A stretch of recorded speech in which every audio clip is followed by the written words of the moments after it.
I was shocked when I heard of the bankruptcy of Hostess Brands Incorporated. The $2.5 billion maker of Twinkies and Wonder Bread had about 33 plants, 565 distribution centers and 570 bakery outlet stores across the United States. I have no doubt tons of ink will be spilt on dissecting the saga and pinning the blame on the unions, management, workers, and government. However, from my perspective, the business model of the company was passé a long time ago.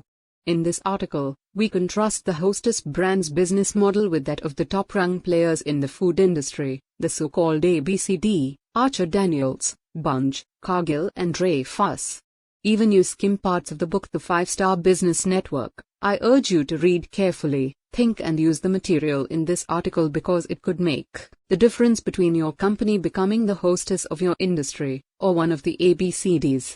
Business model has changed and most people are yet to understand the profound change. It is a well-known aphorism in the circles of architecture that the form follows function. In other words, the structure of a particular unit evolves to facilitate the functioning of that unit. If the form does not match the function, the structure or the function eventually changes. While researching the book, we examined the organization structure of more than 50 companies. Almost all of them looked like variations of the generic structure given in the figure here. See the complete structure in the book. Traditional organization structure. Titles and structure in organizational structure vary enormously. However, most companies agree this is the best way to look at how they are organized to serve their customers' needs. At the same time, most of these companies evolved at least 2 decades ago, so their functioning has become almost entirely customer-centric, with their customers' priorities driving most of the business workings. In our work with corporations, we have often found the supplely network structure frequently results in limiting the effectiveness of the organization. The traditional structure of the organization shown above frequently stifles customer responsiveness and innovation. In the modern outsourced globalized world, a traditional structure with strict hierarchies and internal walls between departments is a hindrance, rather than an aid for achieving success in business.